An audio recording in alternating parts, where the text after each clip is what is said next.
अगर हम मुस्लिम ना होते आपके हिंदुस्तान में तो बीजेपी का तो खाता ही नहीं खुलता। आप चेक रिपब्लिक में निखिल गुप्ता बैठा है, लेके आओ ना उसको। कुलभूषण यादव पाकिस्तान में बैठा है, लेके आओ ना। कतर में हमारे फौजी बैठे, लेके आओ ना उनको। अरे कहाँ तुम्हारी देशभक्ति है? अरे निखिल गुप्ता को लाओ, इस कानून में इस्तेमाल करो, मगर वो नहीं बोलेंगे। ये बांग्लादेश की बात बहुत करते हैं, बांग्लादेश का जीडीपी हमसे बेहतर है, और वही नहीं, हमारे यहाँ के बच्चे 9,500 वहां पढ़ते हैं और उनके सिर्फ 2,000-2,600 बच्चे यहाँ पढ़ते हैं। मैं आज जद पे हूं तो इतना खुशगुमान न हो, चराग सबके बुझेंगे, हवा किसी की नहीं। हम डरे नहीं हैं, हम सिर्फ सरकार से अपील कर रहे हैं कि हमें अपना समझिए, हम आपके अपने हैं, इस देश के नागरिक हैं, और आप ताकत में है, संख्या बल के आधार पर बिल हो सकता है आप पास करा लें, लेकिन आपको यह बात समझनी पड़ेगी कि हम तो वो तारीख हैं, जहनों में रहना है जिसे, कागजी पुर्जे नहीं जो फाड़ डाले जाएंगे।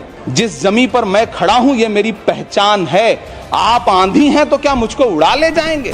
मुझसे पूछा जा रहा है कि 500 साल पहले तुम्हारी मस्जिद थी, नहीं थी? ख्वाजा अजमेरी की दरगाह कह रहे नहीं है। अरे सर, अगर मैं इस पार्लियामेंट में खोद दूं, इसमें गड़ा कर दूं, तो खाने जहां का हिस्सा मिलेगा तो मेरी हो जाएगी। What has change, please tell me. वजीर आजम कहते हैं कि वक्फ का ताल्लुक संविधान से नहीं है। अरे कौन पढ़ा रहा है वजीर आजम को? आर्टिकल 26 पढ़ा लीजिए। खुदाई चल रही है इस देश में, कई जगह खोदे जा रहे हैं। एक खुदाई हम सब सांसद मिलके करें। किसान विरोध करे, देशद्रोही है।